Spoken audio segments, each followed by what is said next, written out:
خیلی از ماها دنبال لاغری هستیم، نه بری که مطابق با استانداردهای عجیب جامعه باشی، بلکه برای سلامتی خود برای سبکتر شدن، برای از اینکه انرژی بیشتری برای زندگی کردن داشته باشیم. شاید شما هم تجربه کرده باشیم رژیم‌های سخت، گرسنگی‌های شدیدی که ما میکشیم، قرص‌های عجیب و غریبی که استفاده میکنیم خیلی آزاردهنده و طاقت فرسا و سخت و در این حال پایه علمی هم نداره.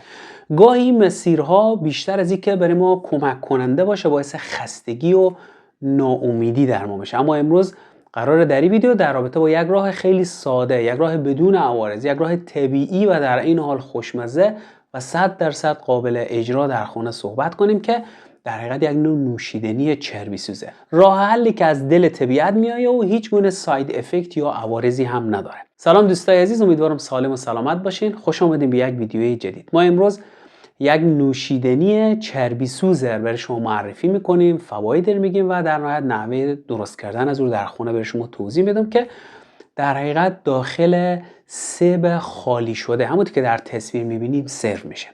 این نوشیدنی یا این ترکیب نه فقط خوشمزه و خوش‌طعمه، بلکه به صورت پایدار، به صورت آرام و مؤثر اشتها شما رو کنترل میکنه و سبب میشه که شما قدم در مسیر لاغری بگذاریم. اولین قسمت این ترکیب دارچینه.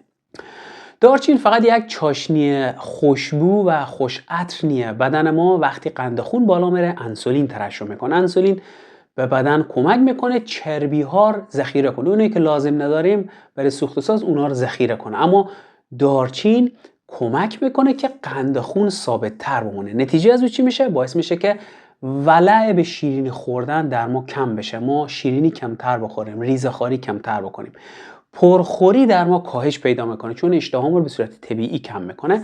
در نهایت بدن کمتر چربی ذخیره میکنه. دارچین یک نکته مهم دیگه هم داره، گرمای متابولیک ایجاد میکنه، یعنی سوخت و ساز بدن کمی بالا میره و روند چربی سوزی به صورت آرام و به صورت پیوسته شروع میشه. سعی کنین جدای از این دمنوشی که امروز برای شما یا جدای از این نوشیدنی که امروز برای شما معرفی میکنیم سعی کنیم دمنوش دارچین هم زیادتر استفاده کنیم. دومین ترکیب این نوشیدنی سیب هست. همونطور که در تصویر میبینیم سیب ما فقط به عنوان او ظرفی نوشیدنی استفاده نمیکنیم. سیب یکی از مهمترین منابع پکتینه. پکتین یک فیبر محلول در آب، وقتی با آب گرم برخورد میکنه حجم میگیره، یعنی حجم میشه، حجم از اون بالاتر میره و در معده یک لایه ژلی شکل ایجاد میکنه. یعنی شما خیلی راحت‌تر سیر میشیم اما به صورت کاملا طبیعی، دیرتر گرسنه نمیشیم و مهمتر از همه ای که بدون دردسر مقدار خوراک روزانه شما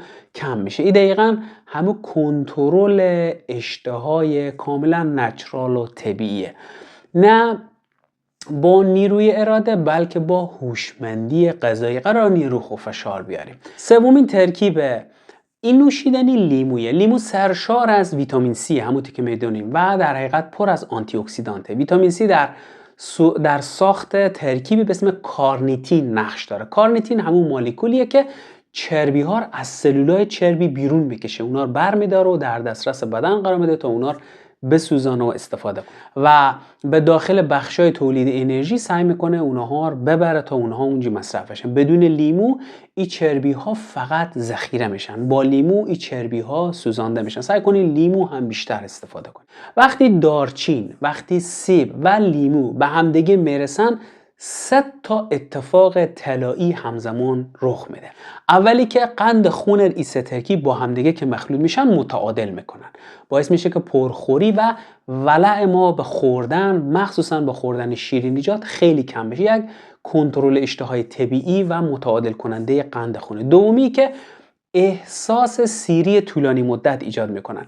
بدون از اینکه شما رژیم‌های سخت بگیریم، بدون سختی شما کار میکنه که غذا کمتر بخوریم، دیگه اشتهای خوردن نداریم. سومین اتفاقی که میفته متابولیسم شما فعال میشه، اکتیو میشه، چربی ها شروع به سوختن میکنه. یعنی ما داریم بدن رو متقاعد میکنیم که خود از او به شکل طبیعی و به شکل پایدار شروع به کاهش وزن و لاغری بکنه. بریم ببینیم که روش تهیه از او که اصولی باشه، درست باشه، اشتباه نکنیم، چون گاهی وقتا یک اشتباه کوچیک این ترکیب رو به هم میرزه و فواید دیگه از او به بدن ما نمیرسه.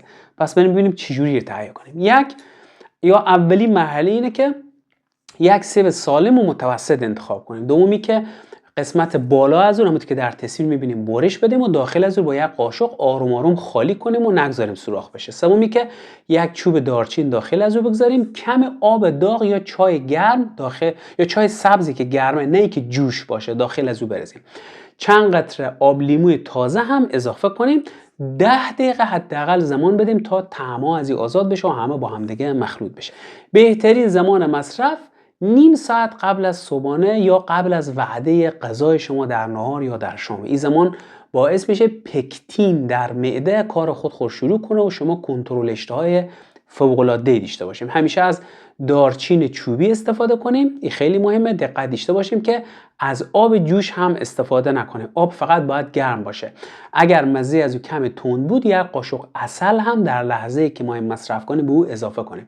همه افراد هم نباید مصرف کنن. خانم‌های باردار، خانم‌های شیرده بهتره که قبل از او با دکتر مشورت کنن و اگه داروی کنترل قند خون مصرف میکنین که قرار قند خون شما پایین بیاد، اگر دیابت داریم حتما قبل از او با دکتر مشورت کنیم، چون باز ممکنه تاثیر روی قند خون شما بگذاره. همیشه سلامتی در اولویت اول قرار بدیم. لاغری که ما قرار توسط پروسه های مختلف و توسط روشی که برای شما توضیح دادیم قرار اگر به لاغری برسیم یک جنگ واقعی نیه، جنگ با غذا نیه، جنگ با خودمان نیه، بلکه یک نوع آشتی کردن با بدن، بازگشت به حالت طبیعی و نرمال و سالم هست، البته با انتخابای هوشمندانه که میکنیم. این نوشیدنی یک تکنیک ساده هست اما بسیار قدرتمند برای کنترل اشتها و فعال کردن چربی سوزی بدون عوارض.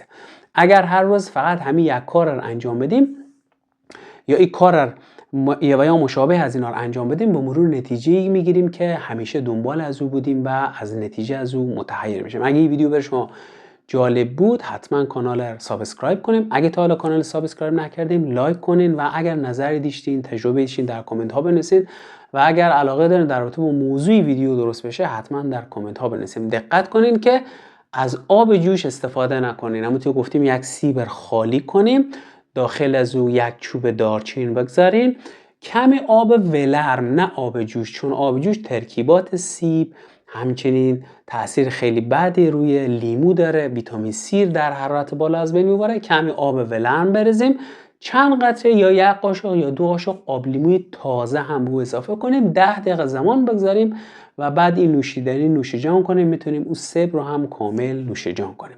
این ترکیب خیلی راحت پروسه چربی سوزی در شما سویچ میکنه.